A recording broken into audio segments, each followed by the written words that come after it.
our COBT viewers and listeners, it's Maynard with something we haven't done before. It's not only on location, it's day of, but it's something that is so important we thought it was really opportune to share with our COBT friends. You'll see, if you haven't already, that there was an announcement today that Arizona State has a new global center for the future of energy. I'm here today with the president of Arizona State, Dr. Michael Crow, and I'm here with the benefactor who made it possible, Bob Zorich. Bob made a very sizable donation to the school. This appeals to us for a bunch of reasons. One, we're lucky enough to get to know Dr. Crow. Two, we've been lucky enough in our careers, a handful of us, to know Bob for a long time. But three, of course, the issue they're focused on, which we think is essential to the world, is education around energy. And when people understand energy and they get the details and they understand the importance, they tell their politicians. And when their politicians have good energy policy, good things happen in society. So today was a really big day. It was a really big announcement. There was an unveiling here of the institute here in Houston, which with a great crowd. But this was just such a special moment. We appreciate you guys. We're late here on a Tuesday night doing it, but thank you, Bob. Thank you, Dr. Crow. Today was special. I know you guys have been through a ton today, but let me just ask you real quickly. Tell the audience a little bit about how you see this, and also now that the news is starting to spread, how are you feeling about it? How excited are you about it? This is a really big day. Well, we're very excited about this particular focus on what we think is the underpinning problem, the underlying problem of our future. In some ways, we have these three basic commodities on which all of our life is dependent. So we have water, food, and energy. Water and food we've understood, and it's been around us forever and ever, but in the last 100 years or so, the energy inputs have just accelerated so much that they've driven wealth potential, significantly forward. They've built new forms of medicine, new ways of living, new ways of doing things. But for whatever reason, we have all of these misnomers, misunderstandings, ways in which we don't understand energy, ways in which we haven't been able to find ways to teach children through their life into adulthood and so forth. So what we're excited about here, working with Bob, is this ability to build a new way to create a teaching and learning platform for energy on a global scale, so that we can bring people along, get them to make better choices, not better as option A versus option B, but better in the sense of informed decisions at the personal level, at the community level, at the national level. and then, this is really critically important, because if we want the world to continue its very substantial and positive evolution like it's seen over the last several hundred years into the future, energy is the key. Energy is the mechanism by which we're going to do that. It's going to be powering our computational systems, our health systems, our learning systems, our work systems, our driving systems, everything, ever more on a very expanding rate. And we're ignorant. We're, as a society, we're just too ignorant about this. So it's a great opportunity. Bob, I was thinking, I'll embarrass you for a minute, but INCAP, through your capital, helped fund the shale revolution. That, I don't think it's an overstatement, that changed the world. It changed the United States. It was a dramatic development. Now you're giving back from your career and from your earnings to help fund energy education. What's your takeaway from today? Tell us just a little bit about your passion for spreading good energy knowledge. Well, my passion, Maynard, we've lived pretty much in the same industry at the same time. And, the concept of, energy education has become, it started out more or less as a frustration that the illiteracy within our nation and around the world. And I've heard you talk about this. You don't say the last 2-3 years, you say the last 15 years. I mean, this is a problem that has deeper roots than it has very deep roots. Yeah. And, there are all sorts of different things, but in general, I mean, I'm a normal person. So I graduated from college. I took a job. I got into energy. Did I know what energy was? Did I know how important it was? Of course not. And so here we are a number of years later. I won't tell you how many, but quite a few. And, we've watched, you mentioned the shale revolution. So our job at NCAP has always been focused on what's economic, what's going to get the investors their money back and a rate of return that's safe. And so the shale revolution made sense. It was economic. The risk of finding the hydrocarbon went away, and then it was just the completion technique required to make the production happen. And so when those things all come together and things make sense, because they make sense, you have facts, you make decisions, they work, and I'd like to see that applied more broadly across all the energy decision making that's out there. And so it's a multidisciplinary approach to education, and I don't think you can just do one. It's not just petroleum engineering. It's a combination of economics, regulation, policy, environment, but most of all, how do we get an abundant supply of energy, which is required of to whatever run the world, flavor, of whatever like flavor, however produced, however made. but at a reasonable cost, so that all the people can participate in it. I was thinking, Dr. Crow, as we've gotten to know Arizona State and your philosophy, like we've noticed a handful of things. One, you're ready to think outside the box. Two, you think about having the most impact that you possibly can. And three, there's this ethos. You'll say it better than I will, but you're trying to solve problems. Right. So you're not caught up in left, right, whatever all that stuff is. You're just trying to solve problems, and this fits really well. And I assume, Bob, it's why you wanted to come to Dr. Crow with the donation. You just want to get stuff done. Yeah, so I mean, academics can be academic, or academics can also be problem solvers that is driving towards solutions. So we built a global futures laboratory with 5 new schools and 40 new research centers and learning platforms that allow us to reach millions of learners technologically. So it's all about solutions rather than just our rankings or our, the status of our degree programs or something like that. We have great degree programs, we have a great university, but it's completely driven on being of service to the country, service to the people, which means deriving solutions. And we need this solution in the learning space related to energy. So that fits exactly in the way that we've designed the institution. So today, we had a nice dinner tonight. We had a lunch earlier. There's been a lot of activity here in Houston today around all this, but really taking a step back from it, it's a pretty incredible thing. You have Arizona State in town, in the capital of energy. We've got one of our most accomplished entrepreneurs affiliating, donating, trying to drive energy education. I think our comment is we just appreciate what's happening here. This is pretty incredible energy news, and it's something that we know the world needs. So maybe on behalf of everybody who loves energy, from whatever flavor, a big thank you is in order. This is a pretty incredible day. Well, thank you for helping us roll out the news. Well, we're really excited about it. We're here in the ballroom where it happened. We had a lot of dignitaries in the room, and you guys are late. Nice to do this late on a Tuesday night. As people watch this and digest the news and think about what happens next, let me ask both of you as we wrap up, how can people get involved? How can people help? How can people affiliate? How can people be supportive? Because I think the other thing we've learned, Dr. Crow, about Arizona State is you're highly engaged with the outside world. Mm-hmm. Lots of partnerships all over the world. Let me ask you both. I'll start with you, Bob. How do people get involved? What should they do when they see this and they say, I want to help this? What should they do? I think anyone who has ideas on how to educate better would be very welcomed. Those ideas would be very welcomed.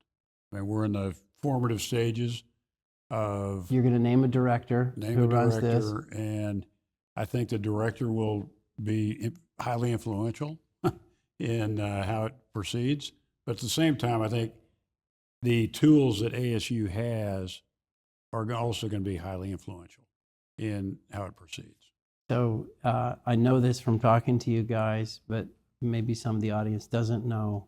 But the university is set up to have big impact, big scale, reach a lot of people. And I know that was part of why you wanted to do it. But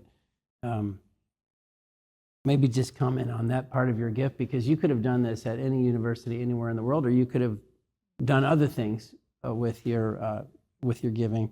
You chose Arizona State because of this scale impact piece of it. Do you mind just commenting on that? No, that's exactly right, Maynard. So the ASU is ready-made. They've already done it. They're already focused in this area, and Dr. Crow's got all the numbers, and 34,000 engineers in their engineering program, and 200,000 total students, 100,000 online. They, 25 million touches on their various online offerings, outside of the degree programs.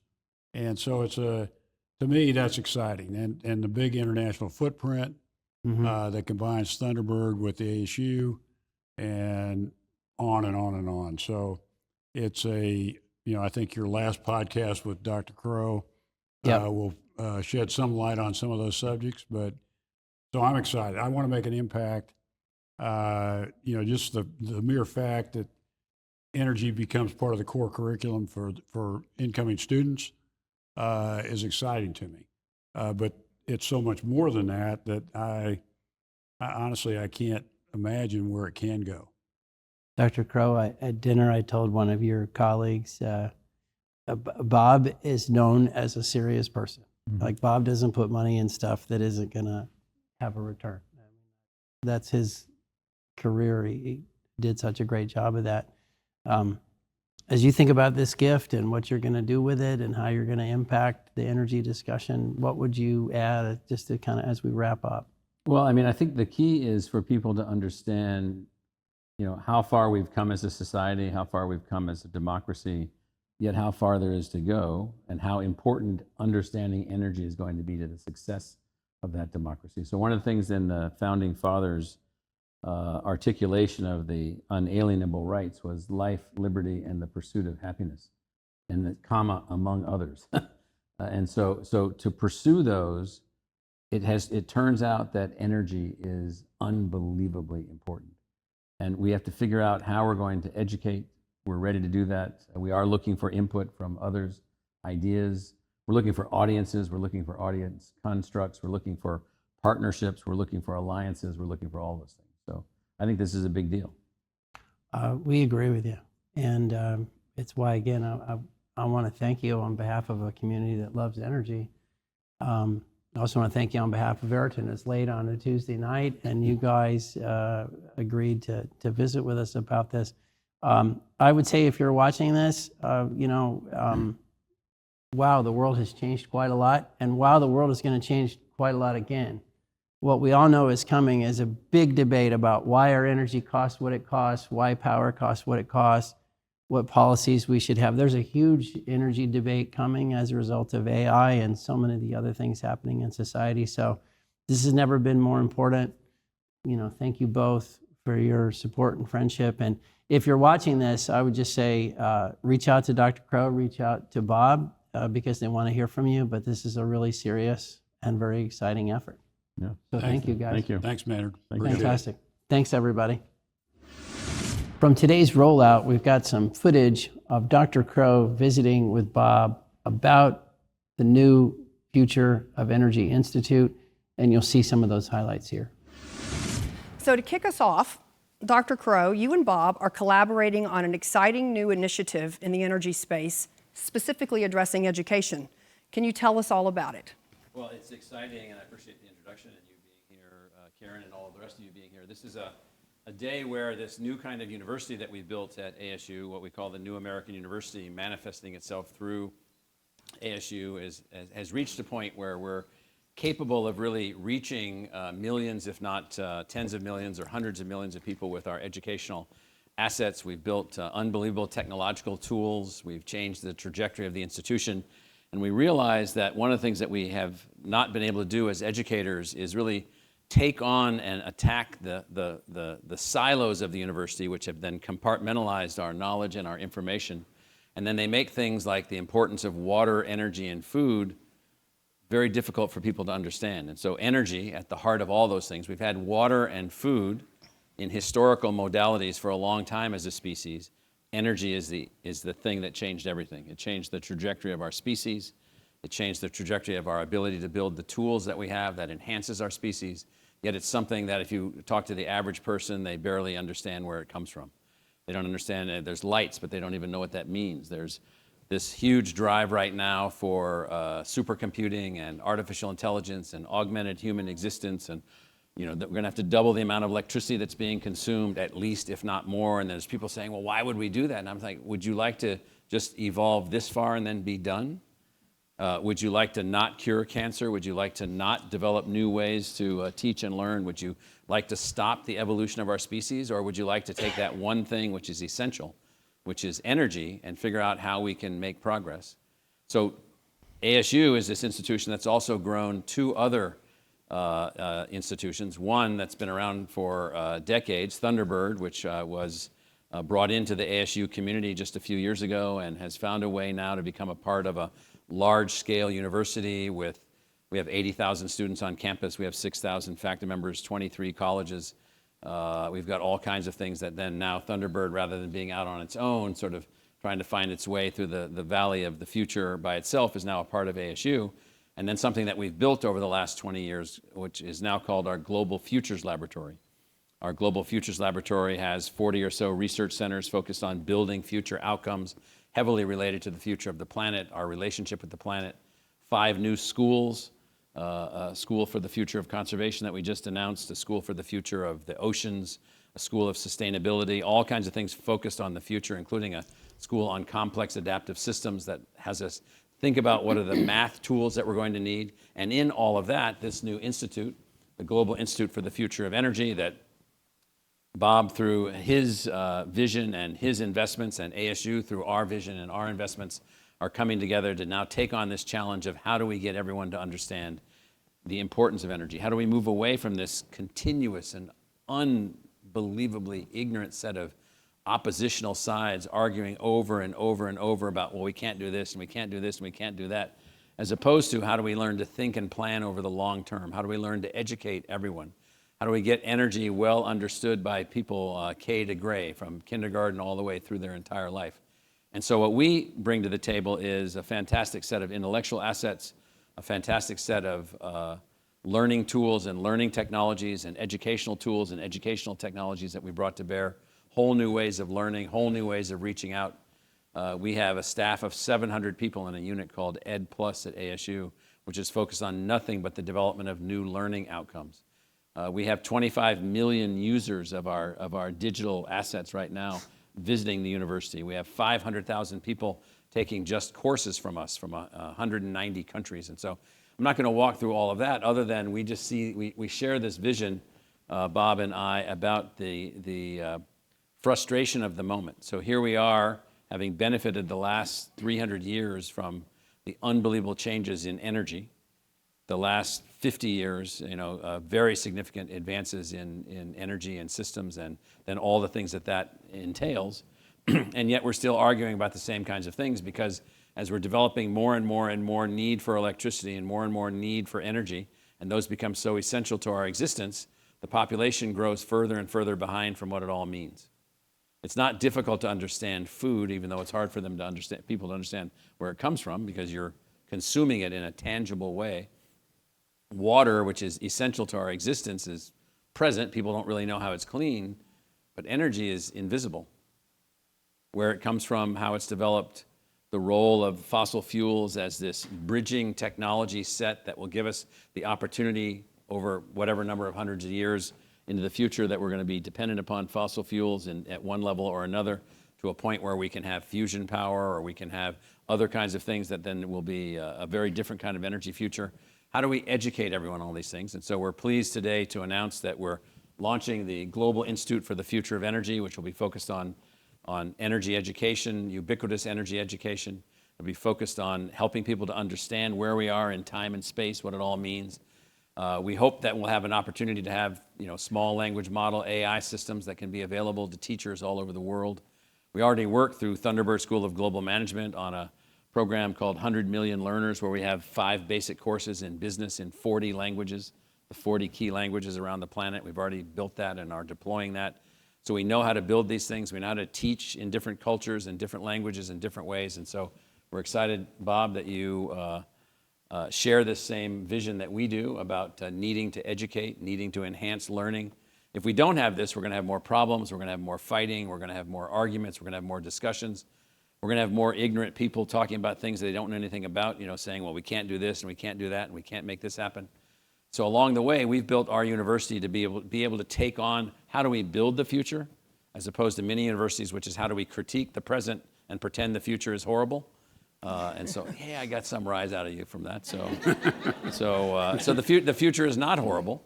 The future is what we're going to make it. And one of the most important things that we're going to do in terms of making the future is going to be this notion through this new Global Institute for the Future of Energy with the Thunderbird School of Global Management and its global presence and our Global Futures Laboratory and all the things that it does. And you'll hear from the leaders of those in just a second. How to bring those two institutions together so that we can change the learning trajectory. Once we change the learning trajectory, we're going to change everything. Once we get energy literacy out to the broader population. So I'll just give a little thing that we experimented with. So 2 of the disciplines that we teach at the university are biology and chemistry. Turns out most people have a hard time learning those subjects. We built new ways to teach biology and new ways to teach chemistry. Biology, we've had 50,000 people take biology in a different way. We have a 4 times improvement in their learning outcomes by using new ways of teaching. Same with chemistry. We now have a system where we can basically take anyone to college-level biology literacy and anyone to college-level chemistry literacy. We've never had anything like that before. We have a little program run out of our biology department called Ask a Biologist. Millions of users. You call up, you have some kind of question, an AI system might answer, an intelligent tutor might answer, a graduate student will answer if they can't answer, a faculty member will answer, a human will become engaged. So how do we build all of this from our expertise at the university and the expertise in the industry? How do we build all of this for the future of energy literacy? So this new institute is really focused on that. And so Bob is stepping up as our partner. We're stepping up as his partner. So we're working on this together, and we think that this is a huge thing. So we came over here to the energy capital of the United States, Houston. We did get electricity in Phoenix in 2015. And that helped us to beat Texas Tech last weekend. Because, and then we play Houston this weekend. We play Houston this weekend. And then we did lose in that last play against Texas last year in the playoffs. So all of a sudden we're playing only teams from Texas. So we did beat TCU and we did beat Baylor and sorry. So I'm not quite sure how we diverted from energy to football. But well, we just ended up in this conference. Clearly, that's he knows by he's Texas, in Texas, so he knows the topics. But Yes. Bob, first of all, I want to thank you on behalf of everyone in terms of the generosity of this gift, and.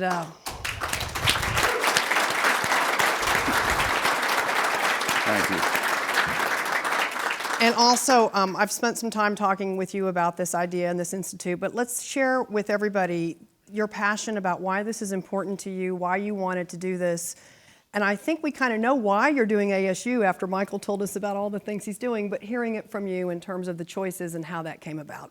Yeah, I was going to say with Michael up here, it's very easy to understand, why ASU. But I think the genesis of wanting to educate people is really just the frustration of living the last 15 years in the energy business and watching policies and decisions that really don't encompass all the facts.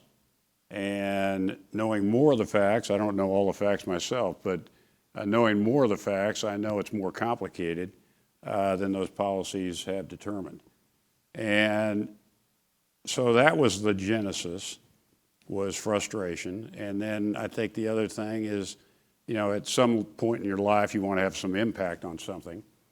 So I picked things that are easier to have impact, where there's not much going on. So energy education there's nothing going on. And I felt like, gosh, there's got to be a better way. And then, of course, there's Scott Tinker and this Energy Switch Alliance and the good things he's doing and the things that Maynard has done with Veriton. So I think there is energy education going on at different levels, but I felt like there was a way possibly to step it up. And then because of my Thunderbird background, I got introduced to Michael and what ASU is really doing today, which was all kind of news to me, frankly. And, they're in Phoenix and I'm here and I don't read all that particular paper. And, so a lot of things, kind of light bulbs turned on for me. And you guys have heard it yourselves. I think it's pretty self-evident that I think it will be impactful. So let's talk a little bit about how this institute is going to differ from the institutes that are already out there associated with universities or otherwise. You want to start, Bob, and then maybe Michael? I think my goal is education. So if we can educate people and come away from this thing with a lot of educated people on energy, I feel very good about my investment. I think you'll hear and have heard from Michael, there's more to it than that. And I'm grateful that there is more to it. And I think all of the other things that are going to be added to just basic learning. In addition to basic learning, there will be much more that I think will provide guidance for how the energy picture turns out eventually. But for me personally, education. So I think if you educate people from K to gray, so to speak, we'll start making better decisions as a country. And I love the Thunderbird ASU international aspect, the reach they have, the 100 million learners. I think there's an opportunity there to educate the world. And energy is a worldwide issue. It's not a domestic issue. So that combination of things is really what I'm excited about. Great. If you look at the history of economic development for our planet, the line is flat for as far back as you can go and doesn't even begin to spike up into its present trend until after 1750, 1800. And then after 1850, after 1880, after 1900, it's basically straight up. And what I mean by that is on a comparison basis, I mean, when we were burning wood and whale oil and dung and all the other things that were the combustibles that we were using, we didn't have a lot of economic opportunity. When we began to find other ways to master the acquisition of large-scale energy for our species, I mean, everything changed. I mean, Paul Kennedy's book in the mid-1980s on the rise and fall of the great powers, you read that book and the great powers that have emerged, including our great democracy, the United States, it's energy, energy, energy, energy. And so this notion in our public discourse that somehow energy is this mysterious thing that we've got to control is just the opposite. It's a mysterious thing that we've got to use in the right way to help to further the evolution of our species and its success. Well, to do that, unfortunately, my great-grandfather, Harry Crow, was born in 1880, and he used to tell me stories about stoking the stove with wood and maybe a little bit of coal, but mostly wood. And then his dad, who was born in the 1850s, both in Missouri, for the two of them, and I knew him, I knew Harry. I talked to him. He died when I was about 15 years old. I talked to a guy who lived in an era which was completely different than the era that we live in now. He understood energy. You burned stuff, and you made heat, and then you did stuff with the heat that you could produce. And so we have not caught up to the fact that everybody used to know how everything worked. Nobody knows how anything works now, essentially. We have to change that. And so we can't go much longer with people not understanding that this energy that we need is essential to our existence. So my wife has this joke. I have 9 AI systems that I toy around with on my phone and on my iPad. And so she's convinced that there's a small modular nuclear reactor somewhere that is devoted just to me. and so she's mocking me because she's worried about the energy costs of all this AI stuff. And I'm like, well, yeah, I'd be worried about it, except when you weigh it against, that will be the pathway by which people will get genetic treatments for their particular cancer in their particular body, as the 12,000 cancers that are evolving in human beings need to be attacked. Or, the special this, the special that, the special tool, the electromagnetic device that was designed for your particular neurodegenerative disease that then required an AI system to work for the equivalent of, what would have taken 10,000 years in the past to build the calculation. Well, the calculation was done in, 2 weeks, something like that. And so we have to figure out how to educate people relative to these energy systems better, so they understand what they are, what they aren't, what the costs of them are, what the options are, how to make better decisions, and all of that. So that's what we're interested in. Yeah, so that you define that as the knowledge gaps. In terms Yes. of anything else to add on that, Bob? I mean, what do you think the critical knowledge gaps are? I know we've talked a lot about just understanding how essential it is for lifting communities out of poverty. Everyone needs energy, and we just can't turn fossil fuels off tomorrow. We're going to have, so maybe. I think the knowledge gaps are in many disciplines and that relate to energy. And I think that if you approach it as a multidisciplinary problem, you have a better chance of success.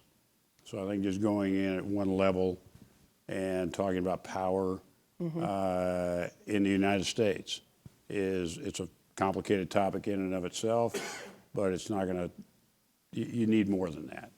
And so I think the interdisciplinary approach, which is really right down the main street of ASU, is the right way to go. Yep. So one of the tools that we have in our Global Futures Laboratory is called the Decision Theater. So it was a thing we built over the last 20 years or so. And what we take on there are projects of complexity that are difficult to understand because only certain disciplines can understand certain things, and they communicate in certain coded ways. So the engineer understands the engineer, the geologist understands the geologist, the planner understands the planner, but they don't understand each other. What we found through the use of this is that you can then, bring in any group and say, a project that we're working on now. In fact, Dr. Gary Dirks is here. He's working on a bunch of these different kinds of things. We got small modular nuclear reactors that are going to be required to fuel the AI data centers that are going to be developed. And so the initial knee-jerk reaction is, well, we're all going to die. Well, probably not. But let's explain. Let's talk about it. Let's build a way to simulate how these things would work, where they would be located. What about all the issues? What about all the challenges? What about how to operate the grid and so forth and so on? So it's education and learning at whatever level is necessary to help people to understand what are our choices, what are our options, and how do we continue to move forward? How do we continue to grow the economy and enhance human existence at the same time, rather than thinking that we're going to somehow power down? We're not going to power down.